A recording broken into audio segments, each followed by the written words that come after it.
think we have a critical mass here. And thanks for those of you who signed up. It's really nice to have you all here. This is one of my favorite sessions. I get to hang out with Nigel and Kathy at least once a year, this time of year. And one of things we try to do for you all is to give you an idea of the academic program here at Reed. We give you a deep dive into majors. Some of you sit in on classes.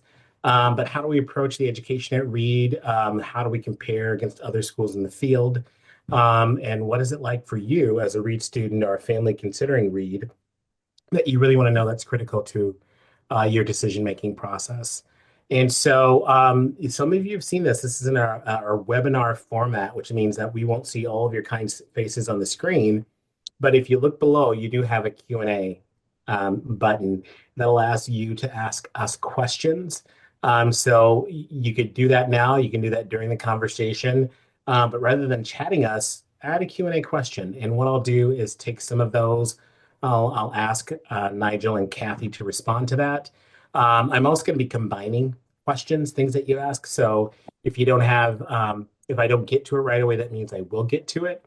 But as you ask a question, I'm going to hit dismiss. Some of those I'll answer live. Every once in a while, I will type an answer if it's something that I can cover for you. But that is a great way to interact with us. And many of you know this. This will be online within a few days. We'll have a shortened version. But if you want to refresh your memory, if you want to share it to friends, you can certainly do that. So again, thanks for joining us today. I think we'll get started. So Kathy, Nigel, why don't you introduce yourselves? Let folks know what you do here at Reed. Hi, I'm Kathy Oleson. I'm the current dean of the faculty and professor of psychology. And I came to Reed in 1995 as a social psychology professor. And then I became dean in 2000. So I'm, yeah, delighted to be here. And my name is Nigel Nicholson. 1995 was a vintage year. That's when I came as well. I was dean of the faculty before Kathy. So between us, we got a lot of deaning going on.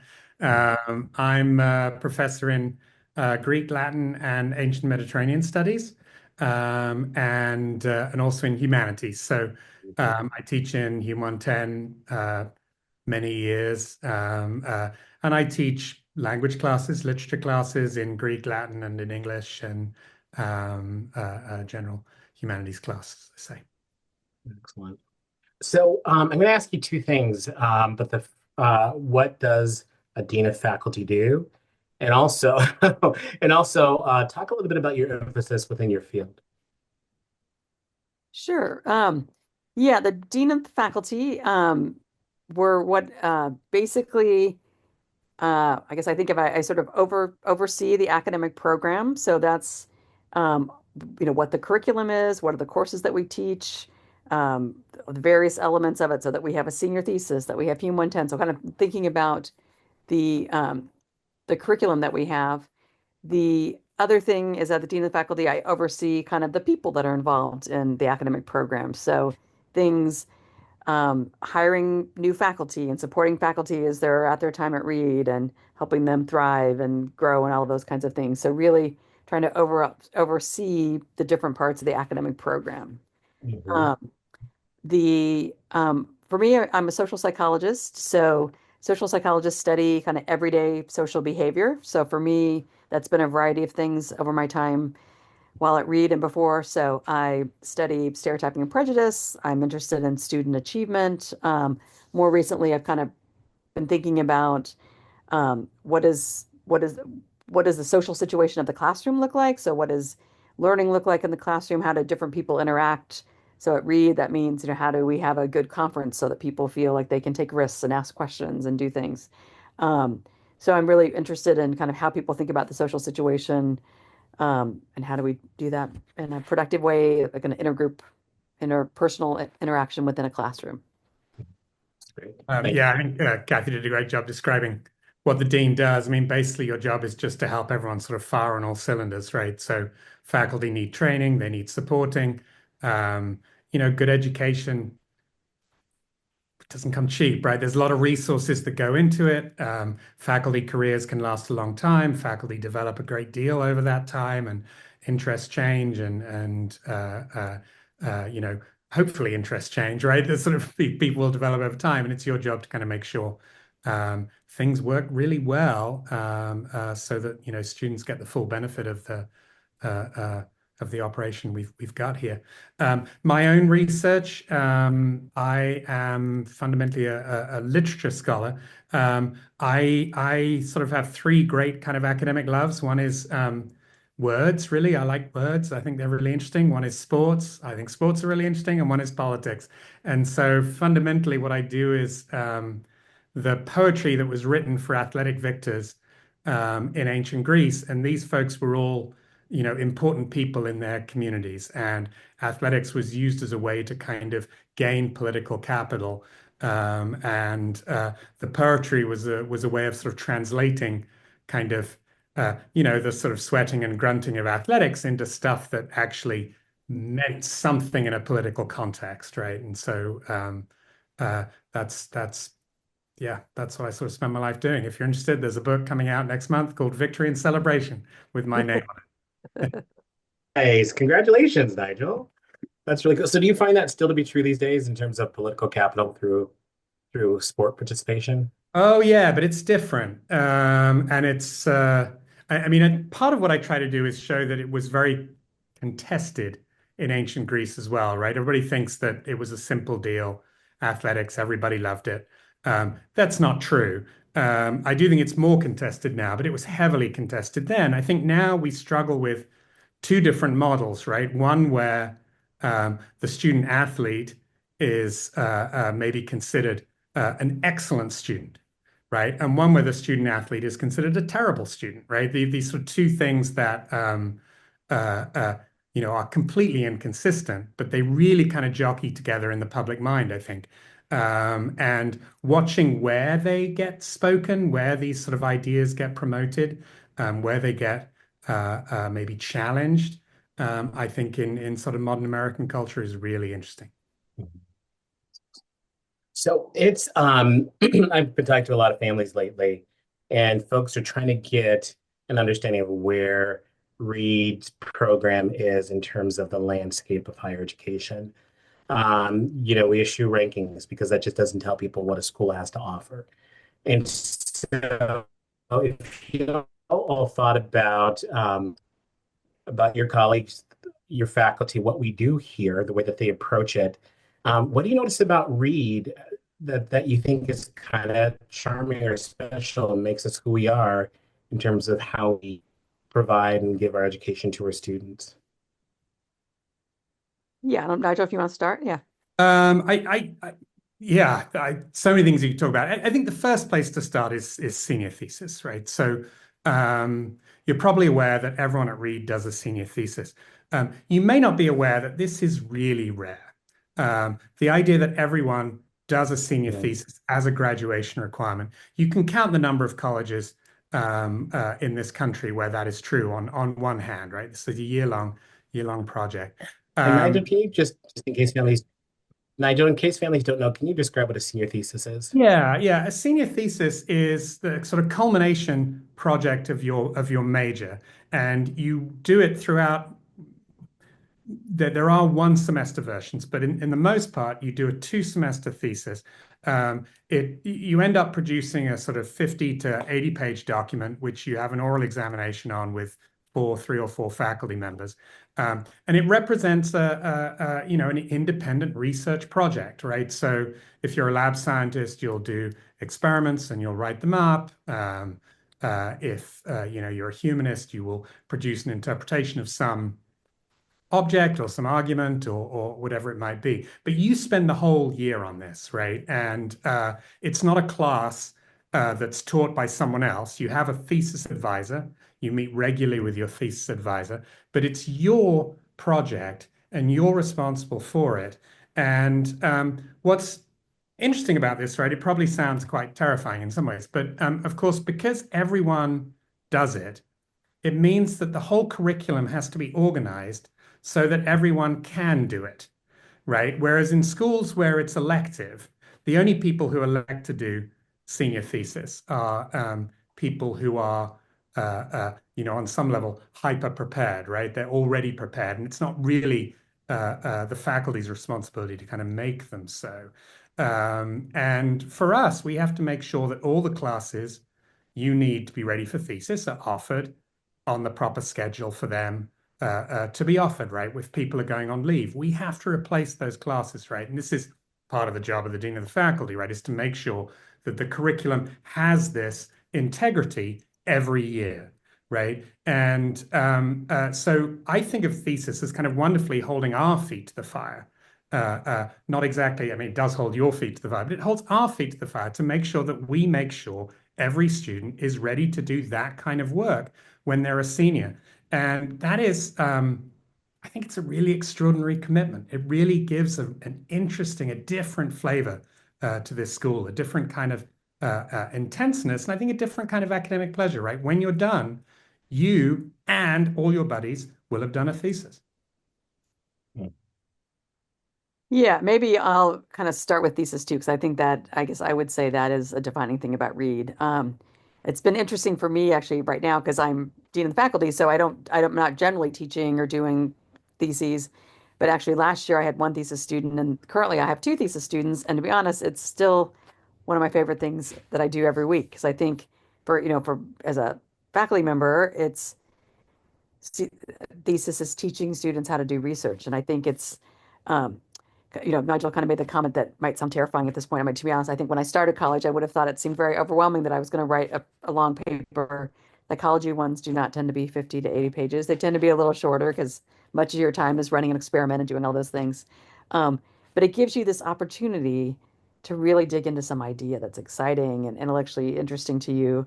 And um, I in psychology, for instance, I often walk by Nigel as I'm doing this. I have a lab with another professor, and all of our students, we get together every week and we say, what are we working on this week?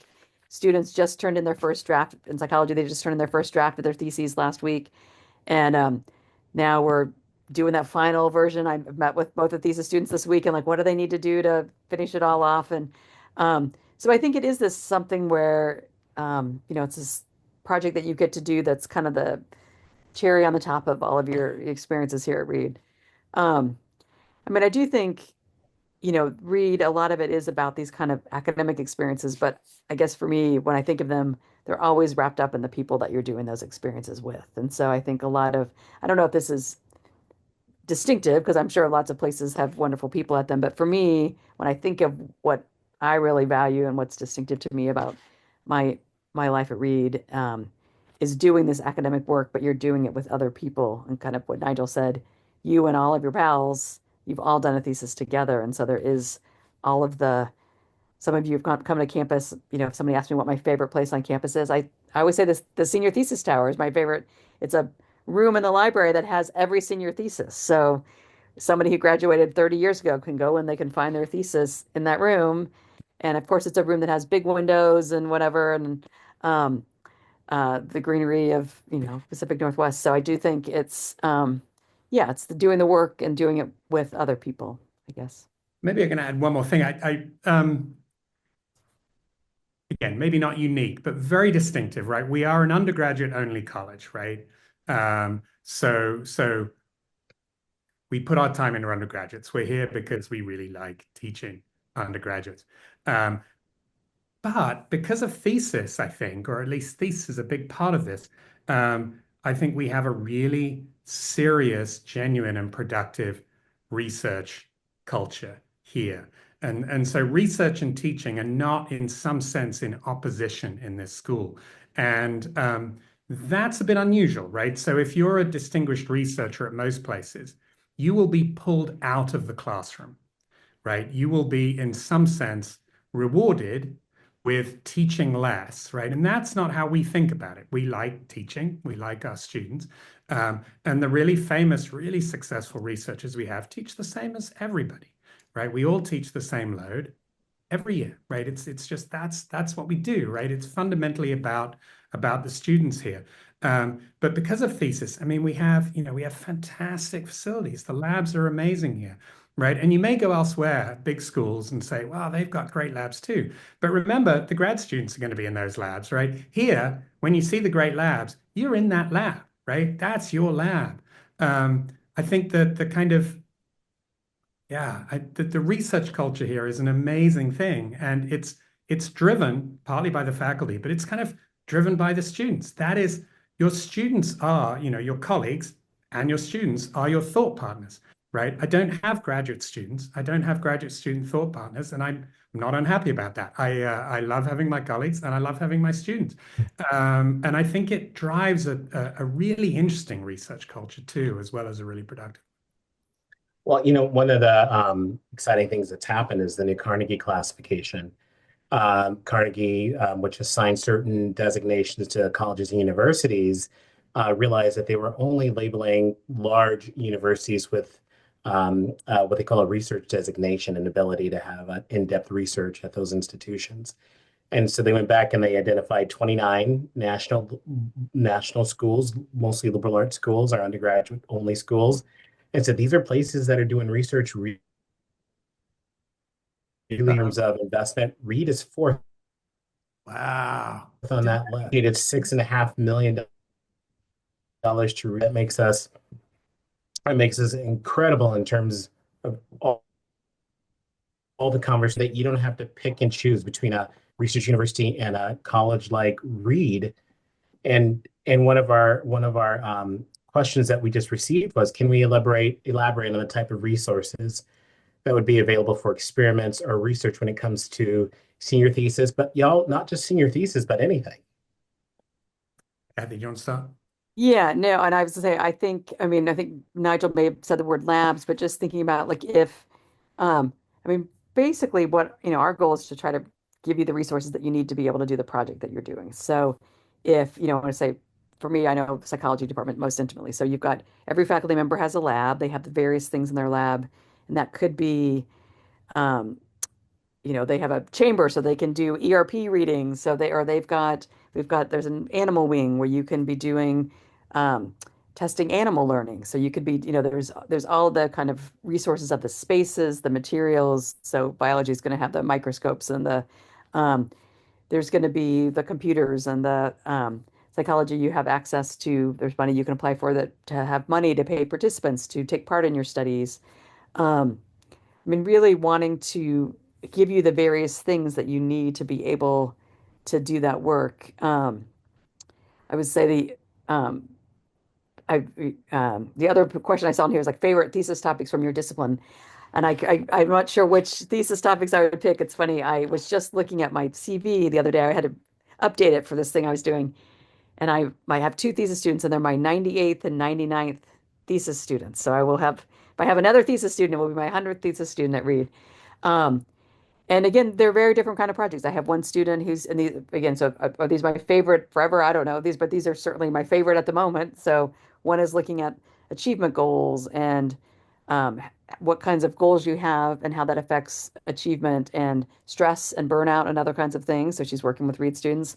The other one is interested in individuals' spirituality or religious faith, and she has a sample from Reed, and we have an alum, former student of mine who's a professor at University of Florida. And so there's a sample of students from University of Florida that filled out the same survey to see if there's differences in how people think about faith and religion. And she's interested in the self and how it affects how you kind of feel um, self-efficacy and things to be able to do things depending on your religion or your spirituality. So social psychology, you can do all these different kinds of things. I I think don't we know, might Nigel, add, yeah.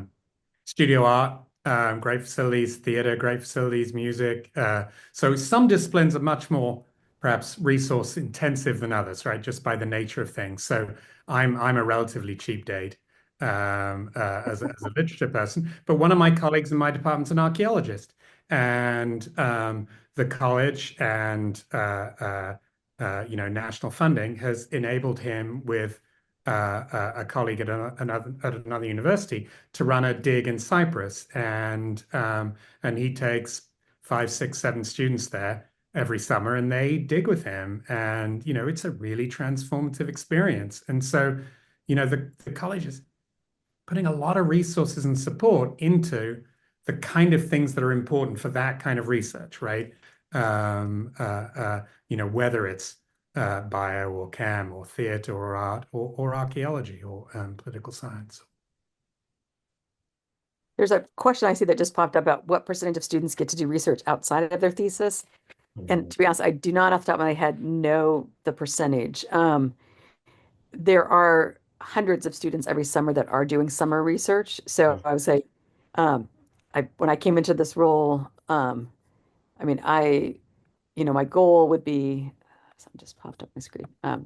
A goal I would have is that that every student would be able to have access to doing research in the summer, and it could be, I'm using research broadly, so it could be doing internships or going to other places, or, but certainly many students every summer or during the school year. So there are funds that one can apply to. Some of them are through departments. So you could, if you're anthropology, you might be doing it through the anthropology department. There's also lots of funds that are general, and so students are doing a variety of things. The the question was also how often is it done as a paid position? And to be honest, all of the examples I'm talking about are paid positions. So we actually have funds at Reed. There's grants you can apply for that help fund you if you're going to do something that's not paid somewhere else. You can get money from Reed so that you get paid. Um, Again, I have, as Amelia noted, I have kids that are one's still in college, one's out of college. I mean, they needed to get money in the summertime. It's not like they were able to just go and do something for free. So we're trying to give you opportunities that you can have great experiences, but also make money to be able to do those things. Mhm. I'll answer a quick question. Typical debt for undergraduate students. I know for folks who are thinking about graduate school, that's always a big concern. Reed's loan indebtedness is about $10,000 lower than the national average, and not just private schools, but public schools too.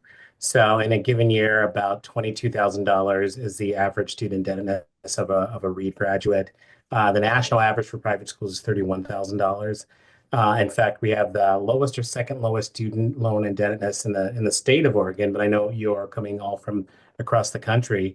But I think what I want you also to hear is part of our commitment to you is not only paying for school, but also making sure that you can do read without these additional costs left and right. For conferences, if you want to do research, I'm hearing Nigel and Kathy say, we're going to figure out ways that you can do this research and take advantage of opportunities.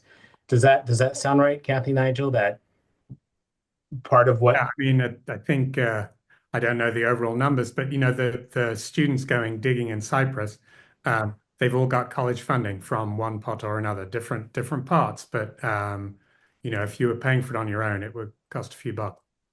Mhm. Yeah, so I think, and you had said kind of conferences and other things. So, and again, students, you actually can go on the website and look at student funding. There's a web page that has all the different kinds of student funding, but um, students go and they present at conferences. So, and you students can go and they apply for funding. And some of those are projects that they've done maybe in the summer. So you could be doing a big research project. Over my time at Reed, I bring lots of students to conferences, and there are even research that we collected during classes. So you do a group research project in class, you find some interesting things, and so we would then apply to, the students would have money. I would apply as faculty member, would have money, and we'd all go to a conference and present at a national conference. You, but Reed would be able to, you would have all of that covered. So it's the college would cover the flight and all of those kinds of things, so that you can have that experience to see what, try it on. What would it look? What's it like to go and talk about academic ideas with people that are in the field? I think you both have had high schoolers, so you probably know this. Some people hear us talk about this and think, I can't see myself doing that. And these sound like complicated ideas, complicated things.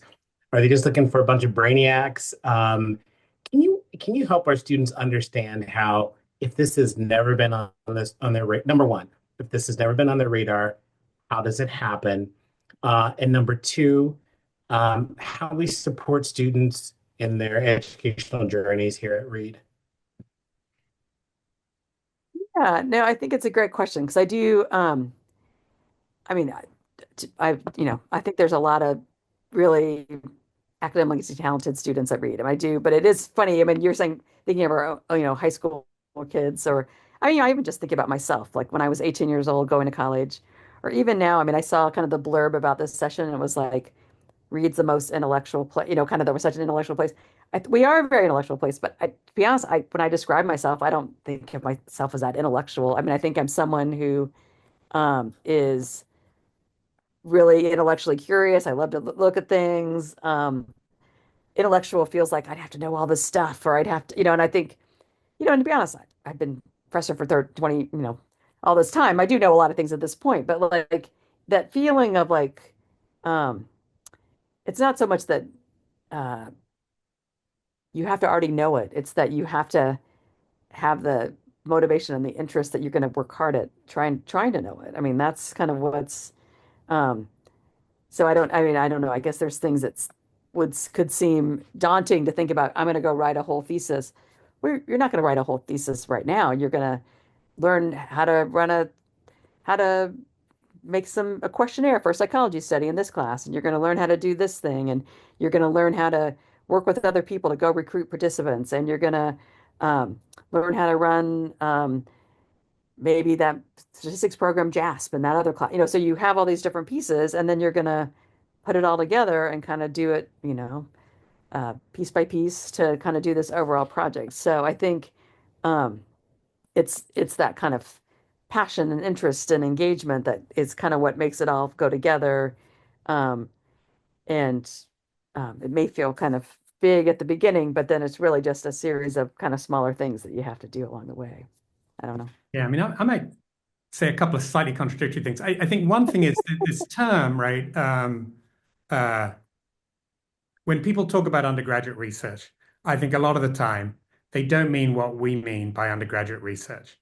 Um, Senior theses are genuine independent research projects. They're not sort of term papers. Um, they're not stuff that a student's been fed and kind of prepped to sort of regurgitate, put together, bring it out. Um, uh, so getting there really is something, right? But I totally agree with Kathy, right? So you get there in little steps. And I think, again, the fact that everyone does thesis here, we think through those little steps. You've got 3 years prior to thesis. You sort of take these classes, those classes, your kind of classes in your major, classes outside your major that contribute to your major, classes outside your major that just make you a sort of stronger uh, uh, uh, intellect on some level, a better thinker. And for the bits in the major, right, we've sort of thought through kind of what bits you need to be a good psychological researcher or be a good classicist, someone good in the study of the ancient world, right? Once you start breaking it down, it's not this kind of, blinding flash of light thing, right? It's more a question of kind of, I think Isaac Newton said, you stand on the shoulders of giants, right? So people have gone before you. Your job is to go a little bit further, but your main job is get on their shoulders, and then you're a little bit further, right? You don't build the whole thing from the ground up. You sort of work out what the piece is, and you work out how to do those pieces, and that's what we're here for, right? That's what we're teaching, and I mean, on some level, the end product is kind of wondrous. But it is just kind of sweat, hard work, thinking through the pieces. It's not a mystery how you get there. Thanks for that, both of you. And I'll just let our viewers know we're in this for about 15 more minutes. So we've got a couple more questions. But if you have any, definitely put them in now, and that'll help me parse out our time so we can make sure that we've got full coverage with all the things you want to know. I'm going to address one of these questions really quickly regarding the 3-2 program. The 3-2 program is essentially a dual degree program, primarily with engineering, where you spend 3 years here at Reed and 2 years at another institution, like let's say Caltech. Advising happens right away when you get here, if that is your charge. And one of the things that I tell folks, because you've heard a lot of different opinions about 3-2 programs at liberal arts schools. If you want to do a 3-2 program, you can come and engage in a 3-2 program. We won't immediately apologize for it. We will start mapping out your trajectory right away. I'm getting a lot of calls for families. We have a video online where I'm speaking with someone who is in a 3-2 program with a student who just got admitted to a 3-2 program, our faculty advisor. and our representative for Center for Life Beyond Read, which is our career center here. So check that out online. Really great detailed information. It will conflict with study abroad. Spending 3 years here on campus, getting that first part of your degree is really tightly scheduled. So if you're thinking about study abroad, you'll want to talk with your advisor and think about how you might want to plan that, or if a 3-2 is actually going to work out for you. Second question, and hi y'all, this is my son. Looks like we got a Keen 110 question. Y'all have seen him before. He likes to do that. So two things. Um, Gosh, this the question that just popped up is really interesting. There's been some question about the de-emphasis of grades, and one of the things I explained to families is Reed is a national leader in producing PhDs in the nation, fourth in the nation per capita, and the only places that produce more per capita are Caltech, Harvey Mudd, and we go back and forth with Swarthmore. And so while folks are, I've heard this sort of worry about grade inflation, it has, our students are one of the most successful human beings for this venture into graduate study if they want to do it.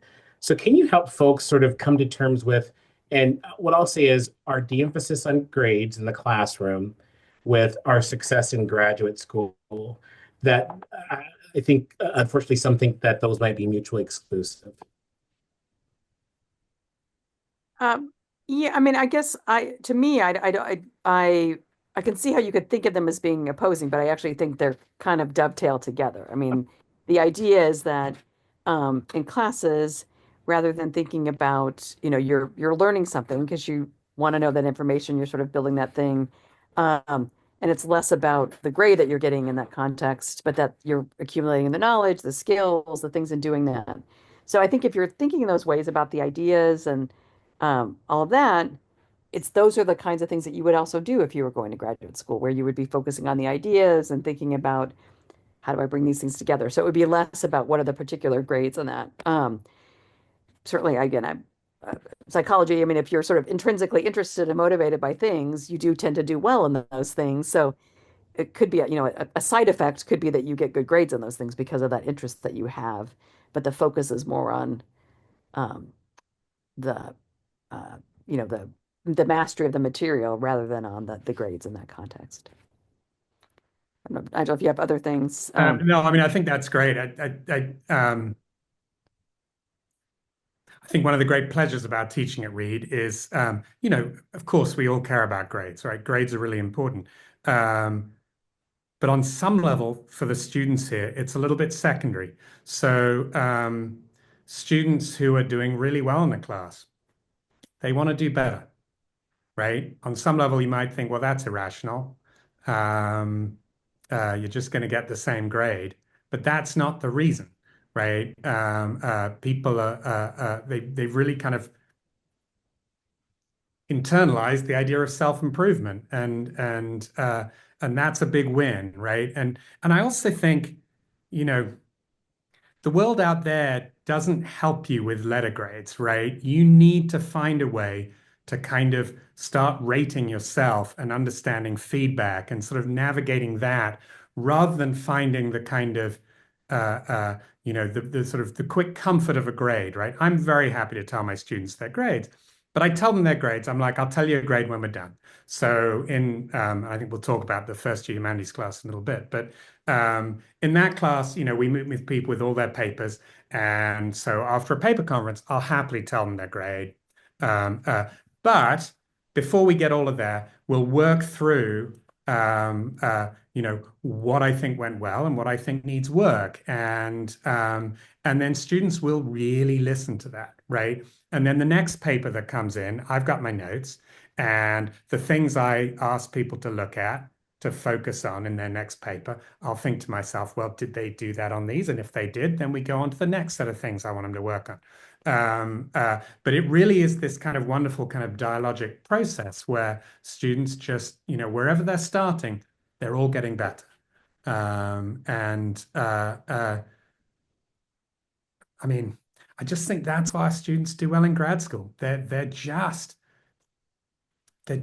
good at the world, right? I mean, grad school, I think if what's kept you going is a kind of competitiveness, right? Grad school can be really crushing, partly because everyone's good and partly because it just ceases to matter in that way, right? And so you have to find the kind of internal resources to sort of love what you love, love what you're doing and love doing it well, right? You need to find that for yourself and have that kind of internal drive. And I think our students, a lot of them come with that, but all of them leave with that. Well said. Um, Humanities 110, a course that's shared by all first year students. We could talk about this for a whole for our entire time. We've got about 7 minutes left. I whip through it a little bit. Nigel, could you give us a 3-minute summary? Yeah. So just broadly, right, all students take Hum 110. It's a 3-unit class and it's across the whole year. And just a few sort of key things about that. So one, because all students do it, you have your own instructor. There's a class of say 15 to 17. You're with that instructor like me for the whole year. So you get to know each other really well and you get to know your instructor really well. But everyone else is reading the same stuff, right? So you get these wonderful kind of conversations, and conferences talk about different things, and then students go back to their dorms and they talk about, the same text, but maybe they talked about different things, and these conversations go on outside of class, which is a wonderful thing. The second thing is that it's a year long is huge. So I engage with my students across the whole year, right, on their writing, and a full year of writing with someone is really an amazing um, opportunity to grow. But it's not just writing, right? It's a full year of kind of conversations. It's a full year of developing your sort of conceptual apparatus, right? Ways to think about the world. Because the classes are small, you get to really know your students and really kind of, you can sort of individually tailor things, and think about what they need and what the other students need and so on. Third thing, the stuff's challenging. We read a lot of stuff. Some of it's difficult, some of it's sensitive. It's across a lot of different time and space. So there's ancient Mediterranean, colonial Mexico, Harlem Renaissance, a lot of different material. It's really interesting, but it requires a kind of thoughtful engagement. You can't just sort of skate through this stuff. It's too complicated, it's too interesting, and it's too challenging. And I think it's really important that the material is, in some sense, a little hard, right? Because then it stretches people, and people do much better when they're sort of stretching themselves. And fourthly, really important to know, this program is staffed by full-time faculty, right? I don't know if you may or may not know what an adjunct faculty member is, but an adjunct faculty member would be a faculty member who's hired to teach a specific class. They're probably not supported very well. They're probably teaching in several institutions. We're not doing that in our first year. We're not doing that at all. But in our first year humanities program, we don't do that. And so it means that, your instructor is someone who is really kind of embedded in the college, knows how the college works, has the time to work on this class properly, has the time to be in their office, has the time to talk to you, and has the kind of resources behind them that allows them to sort of invest in you. Yeah, so those things I'd pick out. Great. Thank you, Nigel. Frank, I'm going to answer your questions really quick. Frank has heard some no more rumors, Frank. We talked about both of those things you just mentioned. Grade deflation, is that going to hurt me with grad school? Like we said, Reed is a national leader for grad school. It's not about grade deflation. In fact, statistically, grades have gone up at Reed. But what you're hearing is just rumors. If you want to get into grad school, this is a great place. And I think both Nigel and Kathy talked about how the way that we approach learning in the classroom is the result of that. And the second thing about Reed being less curricular, again, like we said, we just received that research designation that showed that Reed and 28 other national liberal arts schools are exceptional at research, even though we're a smaller school. So if you look at our investment per capita, you're going to see Reed as one or two on that list.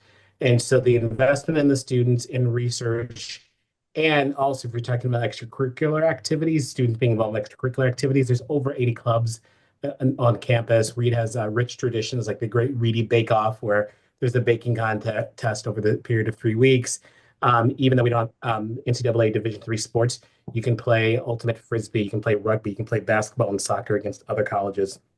We have a rich club sports environment. About half of our students are varsity athletes. So what I sense is, am I going to shortchange myself by being at an institution like that in regard to everything you've asked? I think those are things we do exceptionally well. Kathy, I'm going to ask you because you're involved with this. Um, the practices we're implementing as faculty to increase student engagement. And when I think about student engagement, I think about sort of the 4 and 8 week comments or thoughts about that, how we're approaching advising. What are we doing to support our students here and to make sure that the information comes to life? Maybe some of our work through the CTL. Yeah, I mean, I think, yeah, I mean, I think in general, how we're trying to approach it is, again, I'm using from terms from psychology, we're trying to scaffold your experience so that you have the various basic things that you need as you're going along. So, um, we're doing things so we talked a little bit about kind of de-emphasis on grades. But if someone is not really that aware of how they're doing with their grades, you want to make sure that they're getting feedback along the way so that they're not uncertain about things. Because if you're not sure how you're doing, that can be aversive or not very motivating. So at, 4 weeks into a semester, um, you're getting feedback from your individual instructors, but you're also getting some kind of general feedback just to like make sure you kind of know how you're doing. Or give some feedback at 8 weeks so that you're kind of a little bit further along. I mean, from the faculty perspective, they're learning techniques. Million said the CTL, which is our Center for Teaching and Learning, which has a faculty member who's teaching part-time and also directing the center. And they're working on all kinds of things. They're actually, the big thing that faculty are focusing on this spring is what they're called grading for growth. And so it's really thinking, how do you make sure that when you're even doing the grading, that students are kind of growing and understanding and developing in that. So I think it's, um, again, to me, um, engagement and a kind of collaboration between faculty and students is really kind of a fundamental part of what we're trying to do here. I don't know if that, I'm not quite sure how the question, how engagement Uh, is meant. I was just trying to make sure I capture that. Another way to Yeah. get through, I think, in psychology has always been very good at this. Actually, you have retreats and so on, but we've been thinking through the last few years how to kind of what sort of an extracurricular life we want to have offered by the department for the students, right? And when I first came back in those dark reaches of 1995, right? Our main idea of an extracurricular life was that we'd do sort of more academic stuff, right? We'd have some lectures, we'd have some this and that. And we still do that. But we have much more just sort of simple social events where people get together. We go out for dinner, go out for pizza, go out for this, that, and the other. We sometimes go to lectures downtown or whatever it is. And frankly, that's really fun. It's just really fun. And uh, so I think one of the ways we just want to make sure everybody really knows their teachers, right? So if you've got a problem, there's somebody that you feel, hopefully more than one person that you feel really close to, and you can talk to them about it. That you are connected in, that you kind of have a real sense of being part of a kind of, I mean, not just an academic community, but a college, right? A place full of colleagues, right? I like to think we really do try to be a college, right? Well, and you were just saying this little engagement with the faculty and students. It's funny. Uh, uh, Side note about Nigel, that today Nigel had reached out to our office because he wanted a little bit more money to bring his students out to dinner and stuff. Like, so like we have these funds in the dean's office where faculty can take students out like in their classes to do things. And he was like, I need a little bit more money to do this. So we're like, okay, we can find you a little bit more money to do this. There's a student worker in our office um, who's wonderful. And actually, one of the people that works in our office is taking her out for pie because they want to just say thank you for the work she's been doing. So, like, just those little things where you're wanting to, have a meal together and just kind of have that kind of connection. Yeah. Where are you going to eat, Nigel? Oh, I think probably Pizza Roma. Oh, I thought you were going to say Nicholas, which is It's, there's a joke there. I know Nigel's favorite restaurant is Nicholas, which is what style food is it? Nicholas, Lebanese. Lebanese food. Yeah. They have a So, wonderful bread. if y'all can answer this in 30 seconds, please do. I'll say how to study abroad work, whatever you're paying for Yeah. tuition transfers to the program. So that'll be fully covered. We are sampling some what we call intersession programs between semesters and summer programs. But the second thing is just 30 seconds for students who have many interests, of which classroom activities academics is only one. Um, um, um, So, the question is a little bit different than what I thought, but what I wanted to say is people have multiple academic interests. Can you talk really briefly on what we have interdisciplinary, we have minors, we have combined majors. Can you just name quickly what those three things are? Yeah, I don't know, Nigel, if you, um, I I'll mean, do we, study abroad when you do that. you always study abroad. Yeah, so I mean, I do think, yeah, majors, many people, you have your major and that we kind of talk about senior thesis, but you also can do things that are that are interdisciplinary. So like I had a thesis in that was a theater psychology, so you can do things that are cross majors. Um, Many people will have a major, but then they'll do a minor in another field. So a lot of psychology majors, for instance, will major in psychology and then have a minor in Spanish. So they are able to do that, and so they want to develop and become more fluent in Spanish. So I think there's lots of different ways that you can approach this. And um, ideally, you come to read because, in fact, you do have lots of interests. I mean, that's the point that you get to take all these different classes and discover things that you didn't even know you were interested in. And then you will have some space in your schedule to go and explore them. So study Yeah, abroad. I mean, I would also say, I think the original question was not just academic, right? I think Kathy's exactly right. One of the great things about a liberal arts curriculum is you, on some level, made to find various academic interests if you don't have them already. A lot of people do, most people do, maybe. I would say, read, you do need to like your academic work, right? It's probably not a great place if you're not going to enjoy classroom, but you really don't need to like only that, right? Portland is great. One of my favorite things, Millian sort of talked about briefly, but the physical education program is spectacular, right? There's like archery and canoeing and kickboxing. And I mean, it's just a hoot, right? I mean, the things you get to do, absolutely fantastic. But also the kind of the arts social life, right? The number of musical concerts, singing concerts that folks are involved in, or folks just go to see, the plays, the kind of events that happen on campus, the from the silly things, the trivia games and the karaoke, this and that, to the kind of the more serious, the talks, the political get-togethers, student government. Um, it's a you know It's um, interesting. it's a great place to spend 4 years. It really is. Well, and every weekend, like this last weekend, there was Canyon Day where people just went and like planted things, and then the weekend before was the Zine Fest, where it was like a community Right. event. Yeah. Everybody made Uh, zines from. So again, there's always something that's yeah. happening. But maybe I can just say briefly about study abroad, right? So we have a kind of bewildering number of study abroad programs, but they're all vetted. And you need to plan, right? You can't just suddenly say, "Oh, I'm going to go abroad," right? But as long as you're talking with your advisor, there are programs that will fit your major. Where you can keep doing some of your requirements, and you can also do whatever else you want in the place you're going, right? Absolutely fantastic programs in pretty much any country you're going to imagine going to. Like I say, a bit of planning, but the costs are the same as being here for a semester, right? Things like plane tickets are all in, right? You should never not go for financial reasons. I think some students don't go because they want to be in student government or something like that, right? There are reasons that really tie them here. Um, uh, but like I say, there are often other ways where people can go abroad. As I say, we have students going digging. We're potentially taking some students to Greece in January and so on and so on. But I think there's a lot of ways to go abroad, and the programs are really, really good, and we vetted them properly.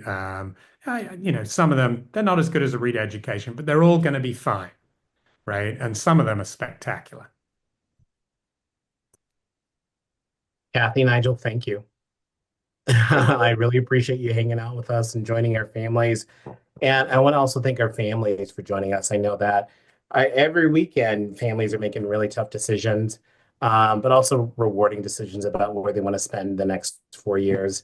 You'll note that next week is our final week of doing a lot of online programming, a lot of campus programming. If you haven't come to campus, haven't taken advantage of the incentive to visit campus, please do that and do it soon. Get in touch with your mission counselor to learn more about that. We are adding a session next week. We're adding a virtual parent panel. So some of our current parents are going to join us and answer all of your questions. So if there's parents here today, and I think there are, consider joining us next week, Thursday evening for that. Um, Contact us if you have any questions. Nigel, Kathy, thanks so much. Thank you all. Yeah, take care. Have a good night, everyone. Bye bye.